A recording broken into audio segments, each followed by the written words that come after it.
Hello good evening पे तुम समस्त को आज भिडियो स्वागत। आज भिडियो आम plus two second year education subject unit 1 last chapter जोटा कि जॉन डुई विषय पढ़िया को जाऊँ। ठीक अच्छे।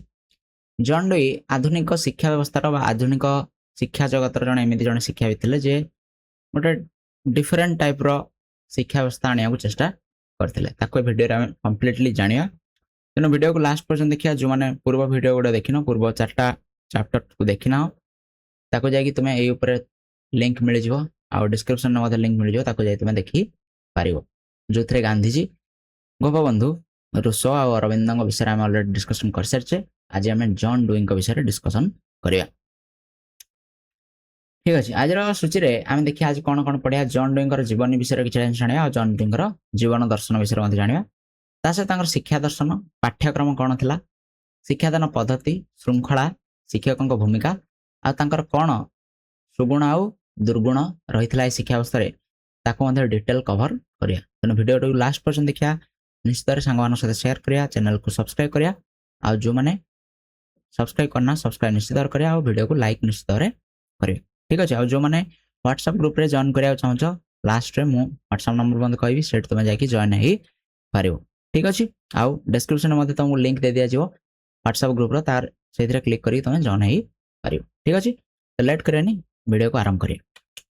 जॉन डुई जीवन कथा जब देखिए जीवन में बहुत किसी डिस्कसन आम करार ना आम केवल देखिए किसी जिन जमीक जन्म हुए 1859 अक्टोबर 20 तारिख जन्म हुए कौटी जड़े आमेरिकार नागरिक थे। ठीक अच्छे।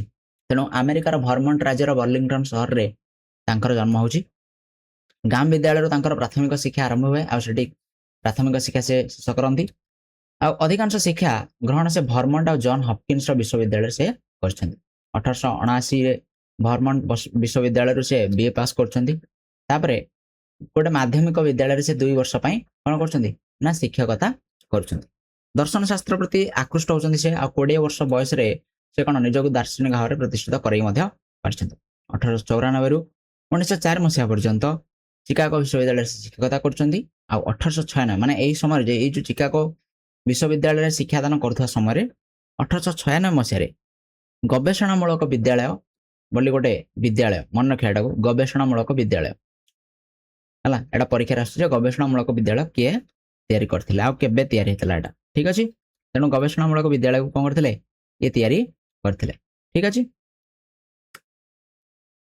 जॉन डुई केतक पुस्तक देखिए केतटा बही से लिखिं बहुत गुड़े बही लिखिं ये हूँ इंपोर्टाट आपको मन रखिए। तो परीक्षा विद्यालय समाज शिशु और पाठ्यक्रम मोर शैक्षिक धर्म गणतंत्र और शिक्षा आसंता काल विद्यालय अभिज्ञता और शिक्षा दर्शन और सभ्यता आ सृजनात्मक बुद्धि एमती विभिन्न प्रकार बहिर रचना से कर बहुत गुड़े बही से लिखिं ये गुड़े हूँ इंपोर्टाट आपको मन रखिकी चले। हाँ आ गए कथा जो मानू ये वीडियो पीडीएफ दरकार। ठीक अच्छे। पीडीएफ दरकार तले तुम डिस्क्रिप्शन में जीव गोटे लिंक मिले तुमको। ठीक अच्छे। व्हाट्सएप ग्रुप लिंक से तुम कौन कर जॉइन करा रिक्वेस्ट कर आमर सब प्रकार पीडीएफ को कौन करा छाड़ी दिया जो मैं पीडीएफ दरकार निश्चित से जॉइन कर।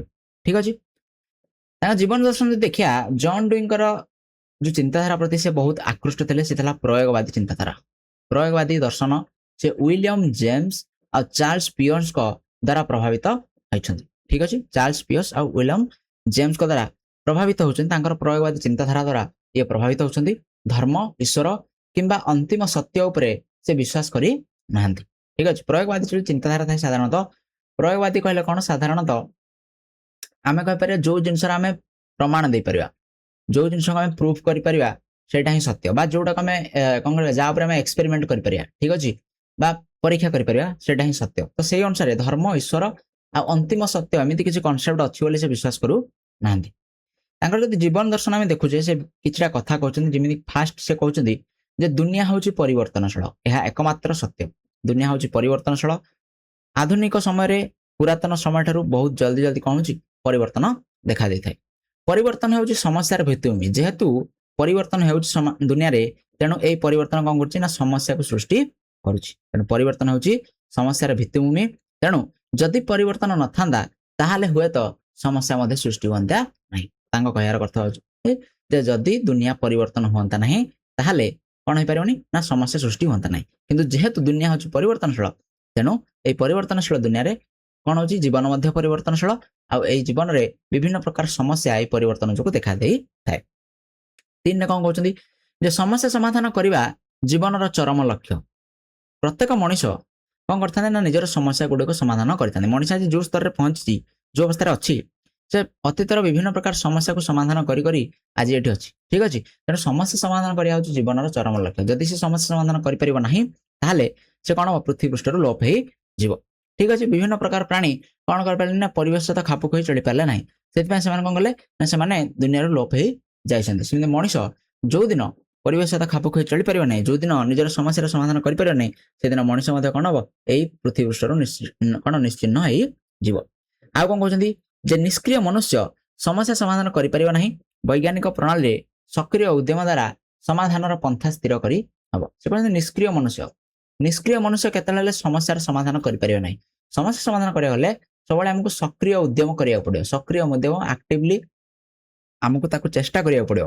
ଆଉ ଚେଷ୍ଟା କରି ହିଁ ଆମେ ସମାଧାନର ପନ୍ଥାକୁ ସମାଧାନର ଉପାୟକୁ ବାଛିପାରିବା, ଯୋଉଟାକି ବୈଜ୍ଞାନିକ ପ୍ରଣାଳୀରେ ସାଧାରଣତଃ ହେବ। ବୈଜ୍ଞାନିକ ପ୍ରଣାଳୀରେ ସକ୍ରିୟ ଉଦ୍ୟମ ଦ୍ୱାରା ଦୁଇଟା କଥା ସେ କହିଲେ, ବୈଜ୍ଞାନିକ ପ୍ରଣାଳୀ, ସକ୍ରିୟ ଉଦ୍ୟମ, ଏଇ ଦୁଇଟା ଦ୍ୱାରା ଆମେ ସମସ୍ୟାକୁ ସମାଧାନ କରିପାରିବା। ତାପରେ ସେ କ'ଣ କହୁଛନ୍ତି ଜ୍ଞାନ ସତ୍ୟ ବିଷୟରେ କହୁଛନ୍ତି ଯେ ଜ୍ଞାନ ଆଉ ସତ୍ୟର ନିଜସ୍ୱ କୌଣସି ମୂଲ୍ୟ ନାହିଁ। ଜ୍ଞାନ ଆଉ ସତ୍ୟର କୌଣସି ପ୍ରକାର ନିଜସ୍ୱ ମୂଲ୍ୟ ନାହିଁ। ଯାହା ବାସ୍ତବ ଜୀବନରେ କାର୍ଯ୍ୟକାରୀ ତାହା ହିଁ ସତ୍ୟ। ସେ କହୁଛନ୍ତି ବାସ୍ତବ ଜୀବନରେ ଆମେ ଯୋଉଟା ଦେଖୁଛେ, ବାସ୍ତବ ଜୀବନରେ ଯୋଉଟା କାର୍ଯ୍ୟ କରୁଛି ସେଇଟା ହିଁ ସତ୍ୟ, ତା ଛଡ଼ା ଅନ୍ୟ କିଛି ସତ୍ୟ ନାହିଁ। ସମସ୍ୟା ସମାଧାନରେ ଜ୍ଞାନ ଆଉ ସତ୍ୟର ଆବଶ୍ୟକତା ରହିଛି। ସେ ଯେତେବେଳେ ଆମେ ସମସ୍ୟାକୁ ସମାଧାନ କରିଥାଉ ସେତେବେଳେ ଜ୍ଞାନ ଆଉ ସତ୍ୟର ଆବଶ୍ୟକତା ରହିଥାଏ, କିନ୍ତୁ ଜ୍ଞାନ ଆଉ ସତ୍ୟର ନିଜସ୍ୱ ମୂଲ୍ୟ ନାହିଁ। ଯେତେବେଳେ ତାକୁ ବ୍ୟବହାରରେ ଆଣିବା ସେତେବେଳେ ତାର କ'ଣ ମୂଲ୍ୟ ରହିଛି। ପରୀକ୍ଷଣ ଦ୍ୱାରା ଜ୍ଞାନର ସତ୍ୟାସତ୍ୟ ନିର୍ଣ୍ଣୟ କରାଯାଏ, ତେଣୁ ଏହାକୁ ପରୀକ୍ଷଣବାଦ ବୋଲି ମଧ୍ୟ କୁହାଯାଏ। ମନେ ରଖିବା ନିହାତି ଇମ୍ପୋର୍ଟାଣ୍ଟ ଯେ ପରୀକ୍ଷଣବାଦ, ଜନ୍ ଡେଙ୍କର ଏଇ ଯୋଉ ଦର୍ଶନ ଶାସ୍ତ୍ର ଥିଲା ତାକୁ ପରୀକ୍ଷଣବାଦ ବୋଲି ମଧ୍ୟ କୁହାଯାଏ। କାହିଁକି ନା ଆମେ ପରୀକ୍ଷଣ ଦ୍ୱାରା କୌଣସି ଗୋଟେ ଜିନିଷ ସତ୍ୟ କି ନୁହେଁ ସେଟାକୁ ଆମେ ପରୀକ୍ଷା କରିକି ଜାଣିପାରିବା। ପରୀକ୍ଷାରେ ଯଦି ସେଇ ଜିନିଷଟା ପ୍ରମାଣିତ ହଉଛି ତାହେଲେ ସେଇଟା ହଉଛି ସତ୍ୟ, ଆଉ ଯଦି ପ୍ରମାଣିତ ହେଇପାରୁନାହିଁ ତାହେଲେ ସେଟା ସତ୍ୟ ନାହିଁ। ଏମିତି କଥା କହୁଛନ୍ତି କିଏ? ଜନ୍ ଡେ ଏମିତି କଥା କହୁଛନ୍ତି। ଠିକ ଅଛି, ଆଉ କ'ଣ କହୁଛନ୍ତି ଯେ ସ୍ୱାଧୀନତା ନ ରହିଲେ ମଣିଷ ବୈଜ୍ଞାନିକ ପରୀକ୍ଷଣ କରିପାରିବ ନାହିଁ। ଏଇ ଯୋଉ ବୈଜ୍ଞାନିକ ପରୀକ୍ଷଣ, ଏଇ ଯୋଉ ପରୀକ୍ଷଣ କରିବା, ଏଇଥିପାଇଁ ମଣିଷକୁ ସ୍ୱାଧୀନତାର ଆବଶ୍ୟକତା ରହିଥାଏ। ବିଭିନ୍ନ ପ୍ରକାର ପରୀକ୍ଷା କରିବାକୁ ହେଲେ ମଣିଷକୁ ସ୍ୱାଧୀନତା ଦିଆଯିବା ନିହାତି ଦରକାର। ଆଉ ଏଇ ସ୍ୱାଧୀନତା କେବଳ ଗଣତନ୍ତ୍ରର ହିଁ ମିଳିଥାଏ। ଠିକ ଅଛି, ଗଣତନ୍ତ୍ରରେ ହିଁ ବ୍ୟକ୍ତିକୁ ସ୍ୱାଧୀନତା ମିଳିପାରିବ। ତେଣୁ ଗଣତନ୍ତ୍ର ହେଉଛି ସର୍ବୋତ୍ତମ ସାମାଜିକ ବ୍ୟବସ୍ଥା। ତେଣୁ ଗଣତନ୍ତ୍ର ହେଉଛି ସର୍ବୋତ୍ତମ ସାମାଜିକ ବ୍ୟବସ୍ଥା ବୋଲି ଜନ୍ ଡେ ଏଠି ମତ ଦଉଛନ୍ତି। ତ ଇଏ ଥିଲା ତାଙ୍କର ଜୀବନ ଦର୍ଶନ। ଆଶା କରୁଛି ସମସ୍ତେ ବୁଝିପାରିଥିବ ଏଇସବୁ ଜିନିଷ। ବର୍ତ୍ତମାନ ପର୍ଯ୍ୟନ୍ତ ଯାହା କହିଲେ ଖାଲି ଟିକେ ଇଣ୍ଟ୍ରୋଡକ୍ସନ କଲେ, ଜନ୍ ଡେଙ୍କ ବିଷୟରେ ଇଣ୍ଟ୍ରୋଡ୍ୟୁସ କଲେ ଆମେ, କ'ଣ କ'ଣ ସେ କହିଥିଲେ, ତାଙ୍କର ଚିନ୍ତାଧାରା କ'ଣ ଥିଲା, ଭଗବାନଙ୍କ ବିଷୟରେ ସେ କ'ଣ କହିଥିଲେ, ଗଣତନ୍ତ୍ର ବିଷୟରେ କ'ଣ କହିଥିଲେ, ସତ୍ୟ ଆଉ ଜ୍ଞାନ ବିଷୟରେ କ'ଣ କହିଥିଲେ। ଠିକ ଅଛି, ଏବେ ଆମେ ତାଙ୍କର ଶିକ୍ଷା ଦର୍ଶନକୁ ପଢିବା, ଯୋଉଟା ଆମ ପାଇଁ ବହୁତ ଇମ୍ପୋର୍ଟାଣ୍ଟ। ଠିକ ଅଛି, ଶିକ୍ଷା ଦର୍ଶନଟା ହେଉଛି ଆମ ପାଇଁ ଇମ୍ପୋର୍ଟାଣ୍ଟ। ଠିକ ଅଛି, ତ ଏବେଠୁ ଲାଷ୍ଟ ପର୍ଯ୍ୟନ୍ତ ପୁରା ଧ୍ୟାନ ସହକାରେ ବସ, ଶୁଣ ଏବଂ ଯୋଉଠି ତମକୁ ଇମ୍ପୋର୍ଟାଣ୍ଟ ଲାଗିବ ତାକୁ ତୁମେ ଲେଖି ମଧ୍ୟ ପାରିବ। ଠିକ ଅଛି, ଭିଡ଼ିଓକୁ ଯଦି ଭଲ ଲାଗୁଛି ନିଶ୍ଚିତ ଭାବରେ ଗୋଟେ ଲାଇକ୍ କରିବ, ସାଙ୍ଗମାନଙ୍କ ସହିତ ସେୟାର ମଧ୍ୟ କରିବ, ଆଉ ଚ୍ୟାନେଲକୁ ଯୋଉମାନେ ସବସ୍କ୍ରାଇବ କରିନ ନିଶ୍ଚିତ ଭାବରେ ଚ୍ୟାନେଲକୁ ସବସ୍କ୍ରାଇବ କରିବ। ଠିକ ଅଛି, ବହୁତ ଜଲ୍ଦି ଆମେ କ'ଣ କରିବା 10,000 ସବସ୍କ୍ରାଇବରରେ ପହଞ୍ଚିବାକୁ ଯାଉଛି। ତେଣୁ ନିଶ୍ଚିତ ଭାବରେ ସମସ୍ତେ କ'ଣ କର ନା ସବସ୍କ୍ରାଇବ ନିଶ୍ଚିତ ଭାବରେ କର ଚ୍ୟାନେଲକୁ। ଠିକ ଅଛି, ଗଲା। ଜନ୍ ଡେଙ୍କ ଶିକ୍ଷା ଦର୍ଶନ ଯଦି କହିବା କିଛିଟା ମତ ସେ ଦେଇଛନ୍ତି ସେଗୁଡ଼ିକୁ ଦେଖିବା। ପ୍ରଥମ ମତ ହେଉଛି ଶିକ୍ଷା ଆଉ ଦର୍ଶନ ବିଷୟରେ। ଦର୍ଶନ ଓ ଶିକ୍ଷା ମଧ୍ୟରେ ନିବିଡ଼ ସମ୍ପର୍କ ରହିଛି। ଠିକ ଅଛି, ସେ କହୁଛନ୍ତି ଦର୍ଶନ ଆଉ ଶିକ୍ଷା ଇଏ ହେଉଛନ୍ତି କ'ଣ ନା ଆଙ୍କ ଭିତରେ ସମ୍ପର୍କ ରହିଛି। ଶିକ୍ଷା ହେଉଛି ଦର୍ଶନର ବ୍ୟବହାରିକ ଦିଗ ହେଲା। ଶିକ୍ଷା ହେଉଛି କ'ଣ ଦର୍ଶନର ବ୍ୟବହାରିକ ଦିଗ, ଆଉ ଦର୍ଶନ ହେଉଛି ଶିକ୍ଷାର ମୌଳିକ ନୀତିର ସମାହାର। ଏଇ ଦିଟା ନିଶ୍ଚିତ ଭାବରେ ମନେ ରଖିବା ଯେ ଶିକ୍ଷା ଦର୍ଶନର ବ୍ୟବହାରିକ ଦିଗ, ବ୍ୟବହାରିକ ମାନେ ପ୍ରାକ୍ଟିକାଲ କଥା କହୁଛି। ଠିକ ଅଛି ହେଲା, ଶିକ୍ଷା କ'ଣ କରାଯାଏ ନା ଦର୍ଶନକୁ ବ୍ୟବହାର କୋଉଠି ଆଣାଯାଏ ନା ଶିକ୍ଷା କ୍ଷେତ୍ରରେ ଆଣାଯାଏ, ଆଉ ଦର୍ଶନ ହେଉଛି ଶିକ୍ଷାର ମୌଳିକ ନୀତିର ସମାହାର। ଠିକ ଅଛି, ଦର୍ଶନର କାର୍ଯ୍ୟ ହେଉଛି ଶିକ୍ଷାକୁ ପରୀକ୍ଷା କରି ସାମାଜିକ ସ୍ତରରେ ଉପଯୋଗ କରିବା। ଦର୍ଶନର କାମ କ'ଣ ନା ଶିକ୍ଷାକୁ ପରୀକ୍ଷା କରିବାର କାମ ହେଉଛି ଦର୍ଶନର, ତାକୁ ପରୀକ୍ଷା କରି ସାମାଜିକ ସ୍ତରରେ ଉପଯୋଗ କରିବା। ସମାଜ ପାଇଁ ସାମାଜିକ ସ୍ତରରେ ଶିକ୍ଷାଟା ଉପଯୁକ୍ତ କି ନୁହେଁ ଏଇଟା କିଏ ପରୀକ୍ଷା କରିବ? ଦର୍ଶନ ଶାସ୍ତ୍ର ପରୀକ୍ଷା କରିବ। ସେମିତି ଶିକ୍ଷା ହେଉଛି ଏପରି ଏକ ଗବେଷଣା ଯେଉଁଠାରେ ବିଭିନ୍ନ ଦାର୍ଶନିକ ତତ୍ତ୍ୱର ବାସ୍ତବ ପରୀକ୍ଷା ହୋଇଥାଏ। ସେମିତି ଶିକ୍ଷା ମଧ୍ୟ ଗୋଟେ ଗବେଷଣା ଆମେ କହିପାରିବା ଯୋଉଠି ଦାର୍ଶନିକ ତତ୍ତ୍ୱର ପରୀକ୍ଷା ହୋଇଥାଏ। ठीक अच्छे तो उभय उभय को परीक्षा करता उभय उभय को साहाଯ୍य करता शिक्षा दर्शन गोटे व्यवहारिक दिग आ दर्शन हूँ शिक्षार मौलिक नीति तो एमती भाव में शिक्षा और दर्शन भितर निबिड़ संपर्क रही ठीक अच्छे आशा कर बुझिपार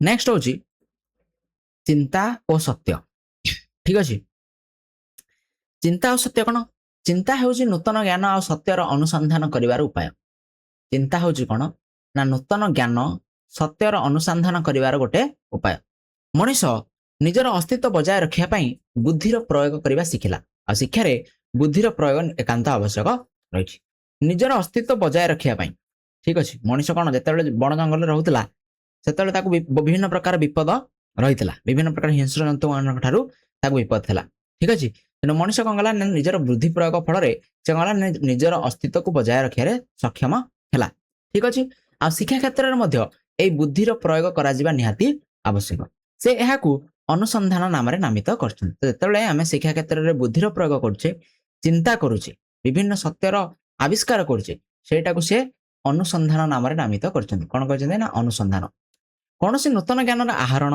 बा समस्या समाधान करने को यही अनुसंधान बा चिंतन एकांत आवश्यक होता है जितेबाला आम कौन से गोटे नूतन ज्ञान आहरण करुचे नुआ ज्ञान कौन से आहरण कर नुआ जिन शिखुचे कि प्रोब्लेम सॉल्विंग समस्या समाधान करछे से समय आमको चिंता करने को पड़ता है ठीक अच्छे अनुसंधान करने को पड़ता है से समस्यार समाधान खोजा पड़ता है यहाँ को कौन कह जाए अनुसंधान आ चिंतन बोली कहुए ठीक अच्छे गला नेक्स्ट कौन कहते सत्य शाश्वत आ चिरंतन नुहे सत्य केतबेले शाश्वत आ चिरंतन नुह चिरंतन अर्थ हूँ माने कौन ना सबु बेले आर कौन अंत ना जार अंत न था आम चिरंतन बोली कहते शाश्वत सबुबले सामान सबुबले सत्यटा सामान होता है सेटा मना कर सत्य शाश्वत नुहे सत्य चिरंतन नुहे यह हूँ परिवर्तनशील सत्य परिवर्तन आसी था ठीक अच्छे अनुसंधान करी सत्य को आविष्कार करा जाए सत्य को आविष्कार केमिति कर परिया ना अनुसंधान माध्यम आविष्कार कर परिया सत्य को आविष्कार करियार कौशल शिक्षार्थी को शिक्षा देवा निहाती दरकार पिलामानंकु कौशल या दिया जावा दरकार जे से सत्य को केउ भली भाबरे आविष्कार करि पारिबे ठीक अच्छे नेक्स्ट 3 ने कौन कहले सक्रियता विषय कहले से कहले कार्य संपादन में बाधा सृष्टि हेले समस्या उपजी थाए जिते आम कौन गोटे कार्य कर कार्य करने समय जदि कौन प्रकार बाधा आसला ठीक अच्छे कार्य कर बाधा आसला सेटा को आम समस्या बोली कहूँ से जो बाधाटा को समस्या बोली कहूँ समस्या समाधान मनीष तथ्य संग्रह करता है जो समस्या कहीं केमी तार समाधान करा जाय परिबो सेतिपय विभिन्न प्रकार तथ्य को संग्रह करथाउ ठीक अच्छे तथ्य को विश्लेषण करी समाधान उपाय मध्य स्थिर करा जाए ठीक अच्छे ये जो तथ्य को आम संग्रह करथाउ से तथ्य को विश्लेषण करी आम समाधान उपाय मध्य बाहर करथाउ तथ्य संग्रह केमिति मनकर आम कहबा गोटे समस्या मनकर आम कहि परिया जे स्कूल रे पिला माने मनकर आसुना ठीक अच्छे स्कूल सेटा गोटे प्रकार समस्या तेणु कहीं आसुना से आमको तथ्य संग्रह करा पड़े पचार पड़े जाकि बापा माँ कि टीचर को पचार पड़ो बुझीगला ना तेणु यही तथ्य को आम विश्लेषण कर समाधान उपाय स्थिर कर कहीं आसुना से जानी सारापर आम तार समाधान खोजी पाइपर तो प्रत्येक समस्या को समाधान करा आमको तथ्य संग्रह करा पड़ता है तथ्य को विश्लेषण कर समाधान उपाय स्थिर करने को पड़ता है वास्तव क्षेत्र में यार कार्यकारिता परीक्षण हेले समस्यार समाधान होता है जितेबाला वास्तव क्षेत्र में यार कार्यकारिता परीक्षण होता है जदि ये जो उपाय आम स्थिर कले ये जो उपाय आम स्थिर कले यहाँ जो वास्तव क्षेत्र में आम कौन कर प्रयोग करी वास्तव क्षेत्र में सी कौन कर समस्यार समाधान कर ठीक अच्छे ताहले आम कौन कह यहाँ जो प्रक्रिया यहाँ प्रकल्प बोली कह ठीक अच्छे ये हुए कौन ना समस्या गोटे अच्छी समस्या गोटे अच्छी समस्या को समाधान तथ्य संग्रह करा जाए तथ्य को विश्लेषण करा जाए आ तार परीक्षण करा जाए परीक्षण सफल हेले समस्यार समाधान हो पार आमको नुआ ज्ञान ठीक अच्छे कौन हासिल होता है नुआ ज्ञान हासिल होता है ठीक अच्छे 4 रे कौन क्रम विकास अर्थर शिक्षा परिवर्तन सत्यरू यही तत्वर उत्पत्ति शिशुर निरवच्छिन्न क्रम विकास ही तार शिक्षा क्रम विकास अर्थ हो शिशु छोटरू बड़ हवा सेटा को ही क्रम विकास कह जाए छोटरू बड़ हवा समय विभिन्न प्रकार स्तर देकी विभिन्न प्रकार आम कह शिशुर विभिन्न प्रकार स्टेज देकी से धीरे धीरे तार वृद्धि और विकास होता है ठीक अच्छे ना नहीं शिशु गुरुंडा चलवा दौड़ी चढ़िया कथा कही शिखा बुझे दांत उठा यही सब जिन धीरे धीरे धीरे धीरे धीरे धीरे शिशुर होता है तो यही सब जो प्रक्रियाटा हूँ छोट रू बड़ हवार जो प्रक्रियाटा सेटा को ही क्रम विकास बोली कह जाए ठीक अच्छे तो शिशु छोट बेलू आरंभ कर जन्म ठार आरंभ कर मृत्यु पर्यंत तार विकास ही चलता है तेणु यही जो क्रम विकास घटुची से क्रम विकास ही शिक्षा बोली कह जाए शिशुर शरीर विकास होता है मनर विकास होता है तार ज्ञान में परिवर्तन आए विभिन्न प्रकार कौशल शिशु शिखी थाए आचरण प्रभृति में परिवर्तन देखा जाए आई सबको आम शिक्षा बोली कही यही परिवर्तन बा वृद्धि होची शिक्षा शिक्षा एक सक्रिय प्रक्रिया और यह प्रक्रियार लक्ष्य होची यह को गतिशील करिया शिक्षा गोटे कौन शिक्षा को गोटे सक्रिय प्रक्रिया बोली कह जाए प्रक्रियार लक्ष्य कौन ना यही प्रक्रियार लक्ष्य होची यही प्रक्रिया को गतिशील करवा तार अर्थ होची जे चलिबार लक्ष्य होची आहुरी चलिबा सेमिति शिक्षार लक्ष्य होची आहुरी शिक्षा शिक्षा होची गोटे प्रक्रिया आ शिक्षार लक्ष्य होची आहुरी शिक्षा हासिल करिया बुझला नहीं तेणु प्रक्रिया को गतिशील करवा होची सही प्रक्रियार मूल लक्ष्य ठीक अच्छे तापरे 5 होची शिक्षा और गणतंत्र से कहते शिशुर क्रम विकास सामाजिक परिवेश संभव सामाजिक परिवेश शिशुर विकास संभव होता है विद्यालय समाज एक क्षुद्र प्रतिरूप यही जो डेफिनेशन यही जो मत देले जे शिशुर विकास सामाजिक परिवेश संभव होता है ये रुषंकर शिक्षा व्यवस्था गोटे भिन्न मत ये दौरान रुष कहते समाज शिशु को कुपथगामी करे कि जन डे कहते शिशुर विकास सामाजिक परिवेश ही संभव ही थाए जो मैंने रुषंकर भिडियो देखिन ये लिंक मिल तुम जाकि निश्चित भाव तुम देखी पार ठीक अच्छे आउ कौन से कहते विद्यालय समाज एक क्षुद्र प्रतिरूप विद्यालय हूँ समाज गोटे छोटिया रूप माने समाज जहाँ विद्यालय ठीक से खाली कौन विद्यालय समाजटा गोटे बहुत बड़ अनुष्ठान आम कहीपर विद्यालयटा छोटिया अनुष्ठान आटा समाज गोटे प्रतिरूप एठारे ताको समाजर अभिज्ञता मिलवा आवश्यक विद्यालय समाजर अभिज्ञता पिला को दिया जावा निहा दरकार आ विद्यालय समाजर दूरता मध्य कमेवा आवश्यक विद्यालय समाज भितर कौन प्रकार पार्थक्य जमी शिशु न देखिपारे ठीक अच्छे यही दूरता को आम कौन करा कमेवा निहाती आवश्यक विद्यालय से सामाजिकीकरण शिक्षा करने निहाती आवश्यक विद्यालय से कौन शिखब ना सामाजिकीकरण को शिक्षा करू शिक्षार्थी को जड़े उत्तम नागरिक रूपे गढ़ी तोलवा निहाती आवश्यक होता है शिक्षार लक्ष्य कौन जे गोटे उत्तम नागरिक रूपे आम शिशु को गढ़ी तोलिया नेक्स्ट कौन 6 से कहते आग्रह और प्रचेषा ये दिज परस्पर विरोधी नुहति से कहते ये दुटा विरोधी नुहति ये दुटा हूँ परिपूरक बा अनुपूरक आम कहीपर जिते आग्रह बढ़ो से प्रचेषा बढ़ ठीक अच्छे आग्रह वृद्धि हेले प्रचेषार वृद्धि होता है जिते अधिक आग्रह हम पिला सेते अधिक प्रचेषा कर कौन गोटे जिन शिक्षा करने जब पिलार आग्रह अच्छी से निश्चित भाव में प्रचेषा कर अधिक एफर्ट्स अधिक परिश्रम से कर ठीक अच्छे आ उभय व्यक्तिर शिक्षा ग्रहण में साहाय्य करती आग्रह आवश्यक प्रचेषा शिक्षा ग्रहण में आवश्यक होता तो यही किछटा मतामत देले के जॉन डीवे तापर आम जानिबा तांको मतरे पाठ्यक्रम कौन थिला ठीक अच्छे जॉन डीवे शिक्षार्थी केन्द्रिक पाठ्यक्रम को गुरुत्व देथिले पाठ्यक्रम शिक्षार्थी केन्द्रिक हो एपर्यंत जेते जण शिक्षाविद आम पढ़िले समस्ते शिक्षार्थी केन्द्रिक पाठ्यक्रम को गुरुत्व देइछन्ति ठीक अच्छे आउर मध्ये से कौन कहते पाठ्यक्रम नमनीय हवा निहाती आवश्यक नमनीय माने कौन नमनीय माने चेंज ठीक अच्छे आम कौन कर पाठ्यक्रम को जिते चाहिए परिवर्तन कर दे पार ठीक अच्छे जदि कौन गोटे जिन को आम परिवर्तन कर दे पारुचे ताहले आम कहीपर सेटा हूँ नमनीय ठीक अच्छे तेणु पाठ्यक्रम नमनीय हवा दरकार माने चेंज हवा दरकार सब बेले कौन पाठ्यक्रम को चेंज करा दरकार समाज आवश्यकता को देखिए आर से कौन कहते विभिन्न प्रकार स्तर से कहते कौन कौन पढ़ा प्राथमिक स्तर में पठन लिखन गणन हस्तकर्म आ रेखांकन पठन लिखन गणन को आम 3R रूप में जाने रिडिंग राइटिंग आउ अरिथमेटिक बुझेगा ता सहित किसी हस्तकर्म आउ रेखांकन माने चित्रांकन यह सब जिन ड्रॉइंग यह सब जिन को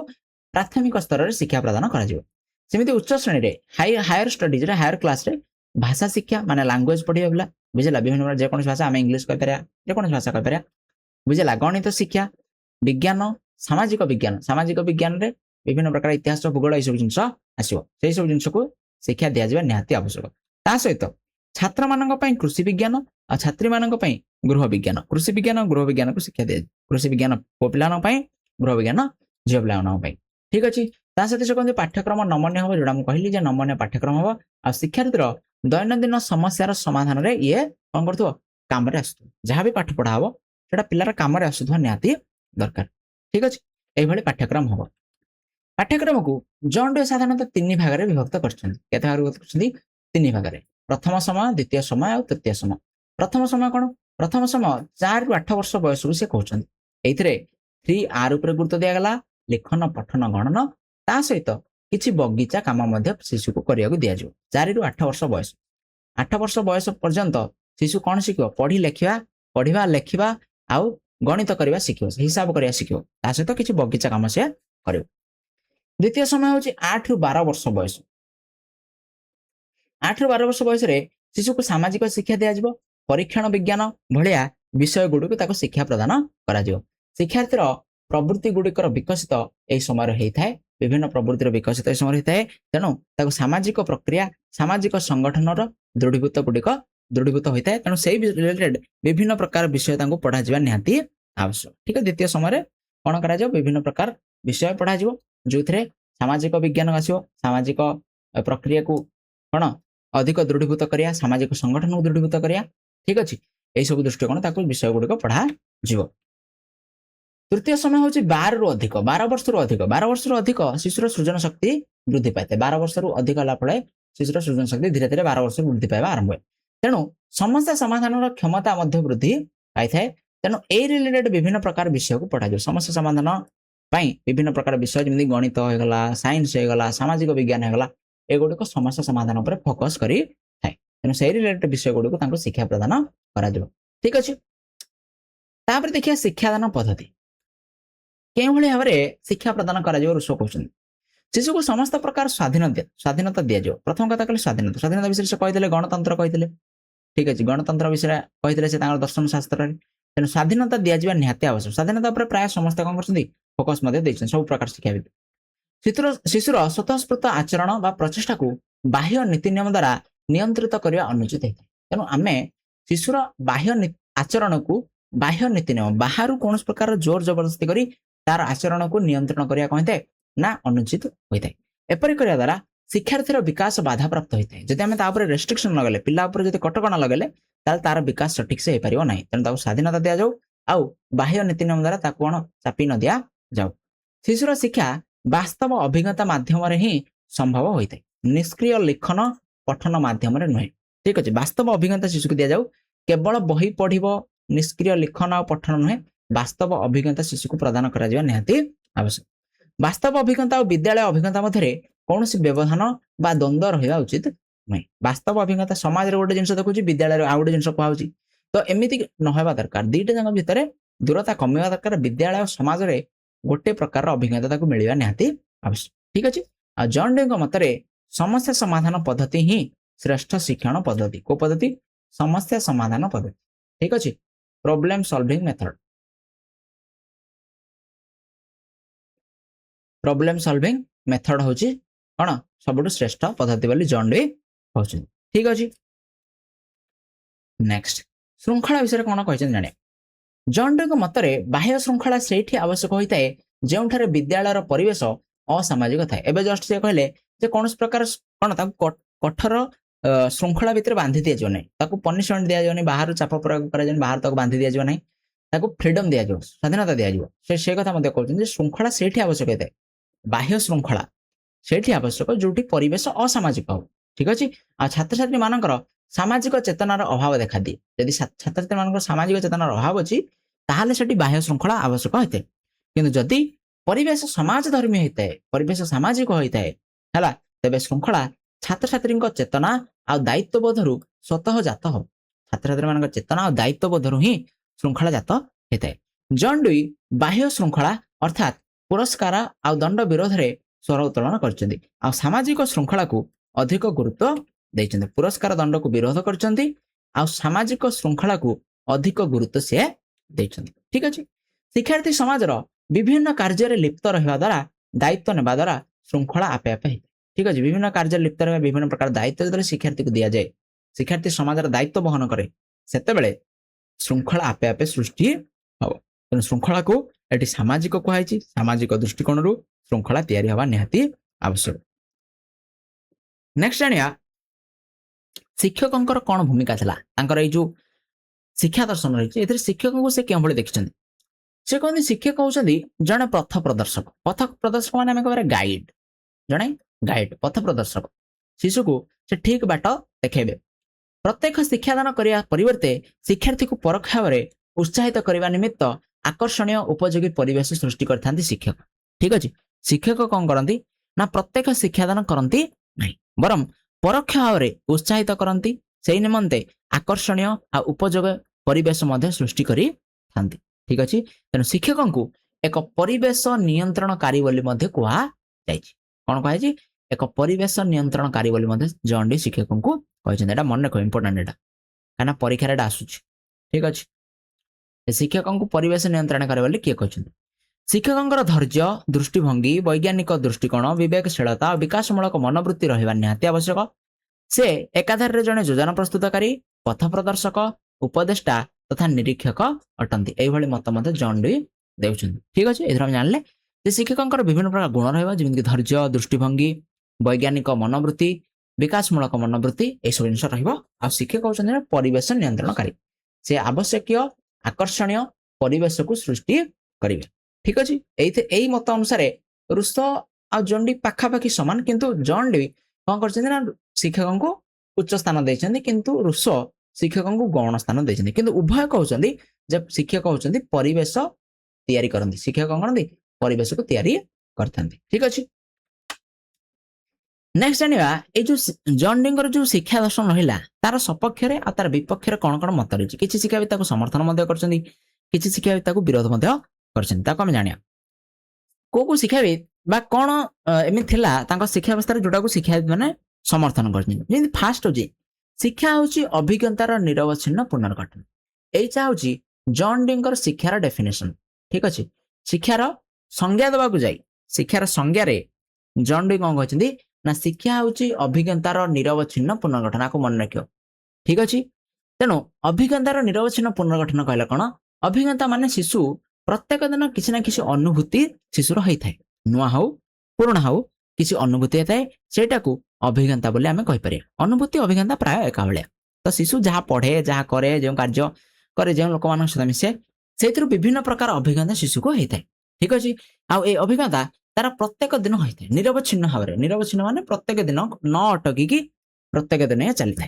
ठीक अच्छे नुआ अभिज्ञता आए पुराणा अभिज्ञतार पुणी थे कौन होता है ना नवीकरण होता है तेणु आपको आम पुनर्गठन बोली कहीपर तेणु शिक्षा हूँ अभिज्ञतार निरवच्छिन्न पुनर्गठन यहाँ हूँ गोटे भल जिन। नेक्स्ट कौन शिशु केन्द्रिक शिक्षा अनुभूति केन्द्रिक शिक्षा कर्म केन्द्रिक शिक्षा को ये कौन कर गुरुत्व दिखाई तेणु ये कौन है जॉन डी गोटे बहुत भल शिक्षा व्यवस्था को दर्शाऊ। ठीक अच्छे शिक्षा शिशु केन्द्रिक हवा दरकार अनुभूति केन्द्रिक हवा दरकार आ कर्म केन्द्रिक हवा दरकार यहाँ को लोक मैंने पसंद कर शिक्षा से कहते शिक्षा सक्रिय हम गवेषणामूलक हम आनंदमय हम आउ प्रयोगवादी शिक्षा को गुरुत्व दि जाए गुड़िक भल जिन शिक्षा सक्रिय हवा आवश्यक केवल निष्क्रिय लिखन पठन खाली बही घोषिकी मन रखा गुरुत्व दिजानी सक्रिय भाव में पिला कौन कर शिक्षा को ग्रहण कर शिक्षा गवेषणामूलक हवा दरकार अंधविश्वास पर्यवेसित हेनी ये गवेषणा कर विज्ञान वैज्ञानिक दृष्टिभंगी को गुरुत्व दि शिक्षा एमती हम जमी शिक्षार्थी मानक आनंद लगे पाठ पढ़ाई बुझेगा तेणु आनंदमय हवा दरकार आ प्रयोगवादी शिक्षा दि दरकार ता सहित सांप्रतिक परिस्थिति परिवेश आ सामाजिक परिवर्तन और प्रगति को चाहिए शिक्षा क्षेत्र में परिवर्तन अणाଯିबा निहाती आवश्यक। शिक्षा क्षेत्र कौन हम सठिक परिवर्तन अणाजिबा दरकार परिवर्तन कौ दृष्टि आसो सांप्रतिक परिस्थिति माने वर्तमान अवस्था वर्तमान परिवेश केमिति अछि समाज केमिति अछि ताकू दृष्टि रखिकी कौन करा ना शिक्षा क्षेत्र में आवश्यक परिवर्तन अणाजिबा ता सहित कौन गणतांत्रिक सामाजिक व्यवस्था अनुଯାयी व्यक्तिर व्यक्तित्व विकास करा गणतांत्रिक सामाजिक व्यवस्था को शिक्षा क्षेत्र में गुरुत्व दी जोटा कि बहुत भल कथा गणतांत्रिक सामाजिक व्यवस्था कले कौन कौन प्रकार बाछ विचार पिला भर कर समस्त समान सुविधा सुजोग दिज्व सामान कौन सुजोग दिज्व बुझे समस्त सामान दृष्टिकोण देखा। ठीक अच्छे ये जिन गुड़िक विद्यालय हवा निहाती दरकार जोड़ा व्यक्तिर व्यक्तित्व विकास कर विद्यालय को से एक पाठ्य गवेषणा केन्द्र बोली कहते कौन कहते विद्यालय को पाठ्य गवेषणा केन्द्र कहते आ गोटे गवेषणामूलक विद्यालय से कौन करते 1896। ठीक अच्छे यहाँ पढ़ी अलरेडी गला नेक्स्ट तांकर किछि विपक्षर मत मध्य रही किछि शिक्षाविद तांकर किछि मत को विरोध मध्य करछन्ती से गुडी आम जाने कौन कौन लिमिटेशंस रही कौन कौन दुर्गुण रहिला बा कोटा करि हबो नाही जोटा को शिक्षाविद माने एठी समर्थन जणाई नाहंती तेणु जॉन डुइंग विपक्षर मत आम देखिया प्रथम कथा होची जॉन डुइंग चिंताधारा आदर्शवाद को संपूर्ण विरोध करछि इंपोर्टेंट पॉइंट बुझेला ए आदर्शवाद को विरोध करछि तेणु परीक्षा गोटे आसे जे केउ शिक्षाविद को चिंताधारा गांधी को आदर्शवाद को विरोध करते हैं ठीक अच्छे आदर्शवाद को विरोध करते हैं कौन विरोध करते हैं आदर्शवाद भगवान को ऊपर गुरुत्व देता है अधिक रु अधिक किंतु प्रयोगवाद भगवान को ऊपर एते गुरुत्व दे न थाए ठीक अच्छे तो गांधी आदर्शवाद को सॉरी हाँ गांधी आदर्शवाद को जॉन डुइंग तत्व को आम कहले प्रयोगवाद ठीक अच्छे तेणु प्रयोगवाद कौन कला विरोध कला दुई रे कौन ना शिक्षा रे सत्य आ मूल्यबोधर सत्ता नहीं से कहले सत्य आउ ज्ञानर निजस्व कौन मूल्य ना तेना सत्य आ मूल्यबोध कहले किसी भल जिनस समाज रे किसी भल जिनस रही जोटा आम मूल्यबोध कहता जमी सहयोगिता सहयोगिता गोटे गुण बुझेगा ना साधुता साधुता गोटे गुण सत्यवादिता गोटे गुण यही गुण गुड़ी को आम सामाजिक मूल्यबोध बोली कही ठीक अच्छे तेणु ये मूल्यबोधर सत्ता यही शिक्षा व्यवस्था ना पिला मूल्यबोध विषय शिक्षा दि जाए न था जोटा कि गोटे लिमिटेशन तीन रे कौन प्रति मुहूर्त शिक्षा को परिवर्तन करने केवे संभव नुहे से कहले शिक्षा नमनीय हम नमनीय माने कौन फ्लेक्सिबल माने चेंज कर जाय परथो आमे ताको चेंज कर पारे जता चाहले किंतु सब बेले जे शिक्षा को परिवर्तन करा जिवो सेटा संभव हुए नाही ठीक अछि आउ कोन तांको शिक्षा व्यवस्था रे अमूर्त भावना स्थान पाइनी अमूर्त माने आमे कहि पारे जा निराकार कथा कहल से कहउछन्दी जे कोनसी जिंस आमे अछि दुनिया रे तार कोनसी ना कोनसी आकार अछि तार कोनसी ना कोनसी सत्ता रहिछि एमिति किछि जिंस नाही जोटार सत्ता नाही जेमिति कि भगवान को कहीं देखि नांती भगवान को आमे केवल गोटे मूर्ति रे पूजा करूछु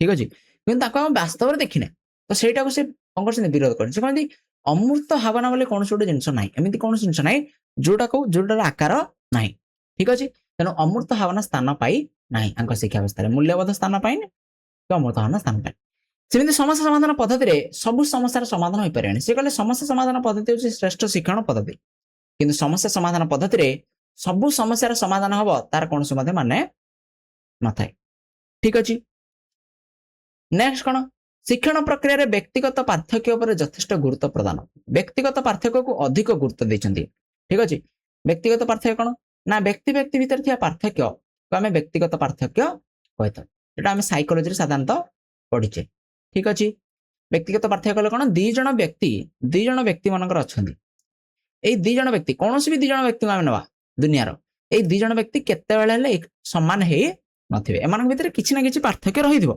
बुझिला सेटा को आजे व्यक्तिगत पार्थक्य ठीक अछि से माने देखिया को अलग है पारंती से माने चिंताधारा अलग है पारे से माने आग्रह अलग है पारे तेनो किछि ना किछि पार्थक्य रहिदिबो ठीक अछि तो सेही ऊपर अधिक गुरुत्व दिया जाडा अनुचित हे स्व अनुभव द्वारा शिक्षा सब शिक्षार्थी मानक पई उपयोगी नै जंडी कहले जे निजर अनुभव द्वारा निजर अनुभूति द्वारा शिशु शिक्षा ग्रहण करबा दरकार अभिज्ञता ही ताको अनगर शिक्षा प्रदान करता किंतु सब पिला जे अभिज्ञता माध्यम शिखि पारे सेटा है थाए तो एमिति किछटा तांकर शिक्षा व्यवस्था रे किछटा लिमिटेशंस बा किछटा दुर्गुण रहितला बोली किछि शिक्षाविद मत दियंती ठीक अछि आशा करछि समस्त विषयटी को बहुत भल भाव बुझि जारथिबो यदि बुझि सालो निश्चित वीडियो को लाइक करो सांग मान सहित शेयर करो आउ चैनल को जो सब्सक्राइब करना सब्सक्राइब करो नुआ पिला मानकु तुम चैनल शेयर करि परिबो जो पिला ने तुम छोट भाई बहन जो देबे पाठ पढुचंदी तो तांको तुम चैनल को शेयर करि परिबो जे तुम WhatsApp ग्रुप अछि ताले सेतिर मध्ये शेयर करि परिबो ठीक अछि नेक्स्ट क्लास रे